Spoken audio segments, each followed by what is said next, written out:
안녕하세요. 쿠바 혁명에 대해 발표할 생활과학 교육과 김의연입니다. 저는 쿠바 혁명의 배경, 쿠바 혁명의 경과, 그리고 질문 3개의 순서로 발표를 진행하도록 하겠습니다. 19세기 초부터 많은 라틴 아메리카 국가들이 유럽 열강의 제국주의에서 독립하던 와중 쿠바는 스페인 제국주의의 마지막 남은 식민지였습니다. 그 당시 미국은 남미의 여러 나라들의 유럽 열강으로부터의 독립을 지원해주고 있었습니다. 그 후 일어난 미국 스페인 전쟁에서 미국이 승리하게 되며 쿠바는 1898년 파리 평화 조약을 통해 스페인으로부터 독립을 하게 됩니다. 하지만 스페인으로부터의 독립이 쿠바의 진정한 독립을 의미하는 것은 아니었습니다. 미국은 쿠바와 여러 불평등 조약을 체결하고 정치 경제적으로 자신들에게 의존하게 만들었습니다. 쿠바의 유일한 수출품이라 할 수 있는 사탕수수를 거의 대부분 미국이 가져갔으며 다른 산업들은 모두 발전되지 못하는 상황 속에서 공산품은 대부분 미국에서 수입됐습니다. 미국의 거대 자본들은 쿠바의 수많은 호텔과 카지노, 클럽 등을 만들어 미국인들을 위한 휴양지로 만들어 버립니다. 미국은 이런 경제적인 부분의 종속에서 멈추지 않았습니다. 쿠바의 정치까지 장악하고자 했던 미국은 프렌시오 바티스타의 군사 쿠데타를 지원했습니다. 미국의 지원을 등에 업은 바티스타는 쿠데타를 성공시킨 후 언론을 통제하고 모든 대학을 폐쇄시켰으며 의회를 해산시킵니다. 또한 계엄령을 선포해 장기 독재를 위한 준비를 합니다. 이런 상황 속에서 쿠바 국민들, 특히 노동자와 농민계층의 삶은 처참한 수준까지 내려앉게 됩니다. 정치, 경제, 사회 모든 부분에서 헐벗은 쿠바 국민들은 저항의 의지를 불태우기 시작합니다. 쿠바의 젊은 정치인으로 떠오르던 피델 카스트로는 바티스타의 폭정을 바라보며 비폭력적인 방법을 통해서는 이 나라를 바꿀 수 없다는 것을 깨닫게 됩니다. 그는 그와 뜻을 함께하는 123명의 동료와 함께 무장을 한 뒤 1953년 7월 26일 새벽 쿠바 군사력의 두 번째 중심 역할을 하던 몽카다 병영을 습격합니다. 몇몇의 혁명군들이 병영 안으로 진입하는 데는 성공했으나 머지않아 진압되었고 다수의 사람들은 전투 중 목숨을 잃었습니다. 카스트로를 비롯한 살아남은 사람들은 체포되어 처형당하거나 옥살이를 하게 됩니다. 카스트로는 재판을 받는 과정에서 약 4시간에 이은 자신의 변호를 끝내고 마지막에 역사가 나를 무죄로 하리라 라는 유명한 말을 남깁니다. 카스트로가 자신의 행동과 이념에 대해 얼마나 믿음을 갖고 당당했는지 알 수 있는 부분이라 생각합니다. 카스트로는 15년형을 선고받았지만 2년 만에 특사로 풀려나게 됩니다. 석방되긴 했지만 쿠바에서는 더 이상 자유롭게 활동할 수 없음을 알게 된 카스트로는 멕시코로 건너가 쿠바 침공 계획을 세웁니다. 그때 멕시코에서 한창 라틴 아메리카 여러 국가들의 현실을 보며 혁명을 꿈꾸던 체게바라를 만납니다. 카스트로와 체게바라를 중심으로 1956년 12월 2일 그들을 포함한 82명은 엄청난 양의 무기와 탄약을 실은 그란마호를 타고 쿠바 동남쪽의 알레그리아 데 피오 해변으로 갑니다. 하지만 이들의 침공 계획을 미리 알고 있던 바티스타는 미리 그곳에 군사들을 주둔시켜놨습니다. 결국 상륙하자마자 전투에서 패배한 혁명군들은 바로 옆 시에라 마에스트라 산맥으로 피신했습니다. 그들이 다시 모였을 때 수는 16명밖에 되지 않았습니다. 남은 16명의 혁명군들은 카스트로와 체게바라를 중심으로 시에라 마에스트라 산맥과 정글 속에서 게릴라 활동을 진행합니다. 산속이라는 지리적 이점을 이용해 소수의 인원으로 효과적인 게릴라 전투를 펼쳤으며 산속에서 주파수를 잡아 라디오 방송을 통해 자신들의 혁명 이념을 사람들에게 전달합니다. 바티스타와 미국의 목조름으로부터 견딜 수 없었던 쿠바의 국민들, 특히 빈곤계층과 노동자, 농민, 청년들은 그들의 목소리를 듣고 세상을 바꾸기 위해 혁명에 동참합니다. 이렇게 2년이라는 시간 동안 혁명군은 세력을 확장시켜 나가게 됩니다.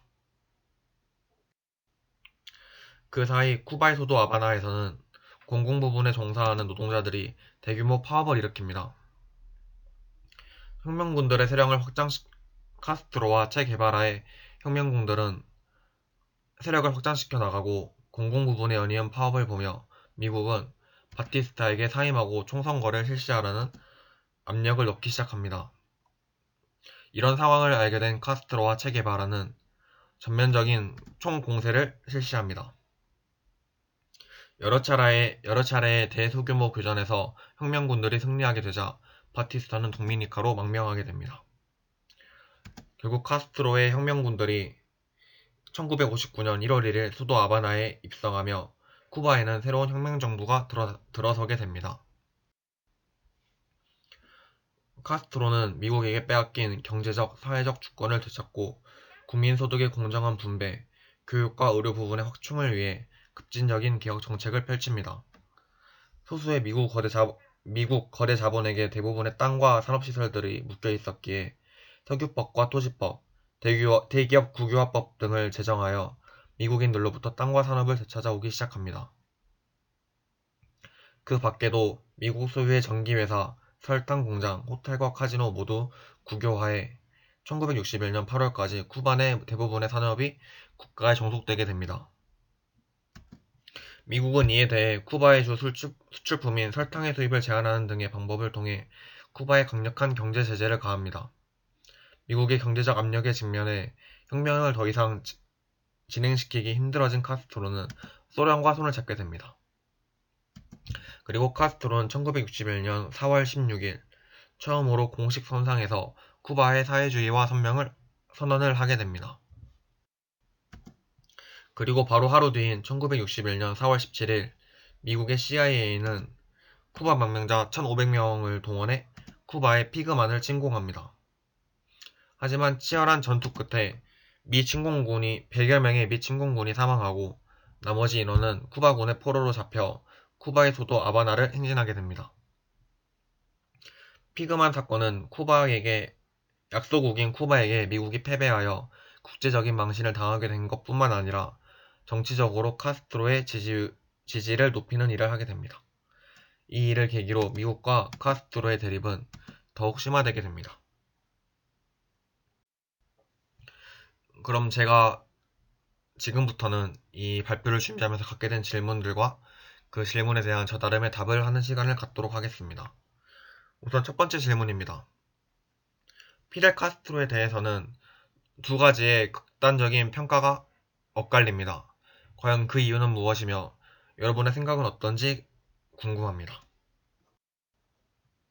피델 카스트로는 혁명을 성공시킨 이후 평등을 기반으로 한 급진적인 대개혁을 실시했습니다. 특히 무상의료와 무상교육을 중심으로 한 평등 정책을 통해 많은 변화를 이뤄냈습니다. 실제로 쿠바의 경제 상황은 최빈국에 속하지만 그에 비해 의료와 교육 수준 시스템은 높은 수준으로 나타납니다. 이런 피델에 대해 쿠바 국민들을 포함한 많은 사람들의 의견은 극과 극으로 나뉩니다. 그를 지지하는 사람들은 피델 카스트로를 미국의 지배로부터 벗어나게 해준 혁명가이자 쿠바 국민들의 아버지라고 칭하며 존경합니다.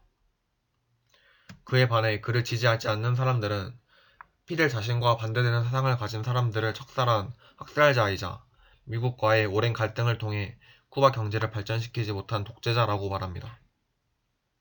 여러분들은 이 피델 카스트로에 대해 어떻게 생각하는지, 어떤 평가를 내릴지 궁금합니다. 두 번째 질문입니다. 체게바라가 지금까지도 세계의 많은 사람들에게 기억되고 존경받는 이유는 과연 무엇일까요? 프랑스의 작가이자 철학자인 장 폴 사르트르는 체게바라를 20세기의 가장 완벽한 인간이다 라고 말하며 그를 칭송합니다. 또한 쿠바 사람들은 지금까지도 자신들의 삶 곳곳에서 체게바라의 흔적을 남기고 그를 쿠바인의 영원한 친구라 부르며 지금까지도 기억하고 있습니다. 쿠바 사람들뿐만 아니라 전 세계적으로도 체게바라는 혁명의 아이콘으로 기억되며 그가 죽고 난 뒤 지금까지도 세계의 많은 사람들의 존경을 받고 있습니다. 과연 그 이유는 무엇일까요? 체게바라는 아르헨티나의 수도 부에노스아이레스에서 태어났습니다. 그는 중산층의 부모님 아래에서 자라 의과대학을 나오고 의사가 될 준비를 하고 있었습니다. 젊은 체게바라는 2번에 걸쳐 남미 곳곳을 여행합니다. 남미 여러 나라들을 여행하며 많은 민중들과 하층민들을 만난 그는 문어발식 자본주의의 끔찍함과 현실에 대해 분노했습니다. 그는 과테말라에서 미국이라는 거대 세력의 앞에 과테말라의 정부가 힘없이 무너지고 그들의 지배를 받는 모습을 보며 의사의 길이 아닌 혁명의 길을 걷기로 결심하고 멕시코로 떠나게 됩니다. 그리고 멕시코에서 피델 카스트로를 만나게 되죠. 혁명 이후 체게바라는 쿠바 혁명정부의 여러 중요직을 담당하며 쿠바를 대표하게 됩니다. 그 후 1965년 체게바라는 편한 장광복 대신 다시 전투복을 입고 아프리카의 콩고와 남미의 볼리비아 등 아직 독립하지 못해 고통받고 있는 나라들의 혁명을 돕기 위해 떠납니다. 결국 그는 1967년 볼리비아 정부군에 붙잡혀 39세의 젊은 나이로 사망하게 됩니다. 체게바라는 누구보다 굳은 신념을 가지고 있었고 그 신념을 위해 일생을 바쳤으며 자유를 위해 항상 약자의 편에 서서 강자들에게 맞섰습니다. 이런 그의 정의로운 모습과 사상이 오늘까지도 이어져 우리에게 전달되고 있기에 많은 사람들의 기억 속에서 존경받고 있는 것이 아닐까 생각해봅니다. 마지막 질문입니다. 미국이 쿠바 혁명과 피델 카스트로에게 그토록 집착한 이유는 무엇일까요? 미국에게 있어 쿠바는 너무도 작은 나라입니다. 이런 쿠바를 향해 미국은 모든 자본주의 세력들과 연합해 쿠바를 경제적으로 몰아세웠으며 피델 카스트로를 제거하기 위해 수백여 차례의 암살 시도를 행해왔습니다. 미국은 어째서 그저 자신들의 경제에 의지하고 있는 수많은 남미의 나라들 중 하나였을 뿐인 쿠바를 향해 이토록 압박을 넣으며 집착했을까요? 제가 생각하기에 그 첫 번째 이유는 자신들의 자존심을 꺾었기 때문이라 생각합니다. 카스트로와 체게바라는 미국 자신들이 세운 꼭두각시 정부를 무너뜨리고 자신들의 새로운 혁명 정부를 세웁니다.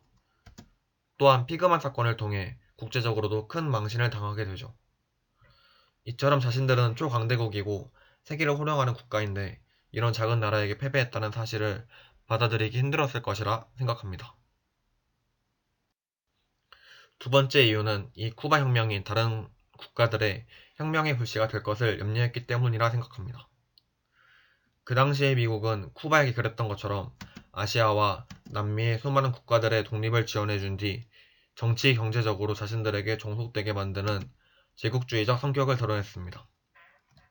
이런 상황 속에서 쿠바의 사례는 다른 국가들의 혁명을 일으키는 불씨가 될 수도 있었기에 쿠바를 강하게 압박하면서 우리 말 안 들으면 너네도 저렇게 돼 라고 말하고 싶었던 것이 아닌가 생각해봅니다.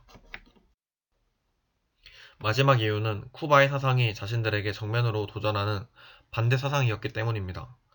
자본주의와 사회주의가 정확히 반대되는 개념은 아니지만 어쨌든 쿠바는 미국의 자본주의를 거부하고 사회주의의 길을 걸으려 했습니다.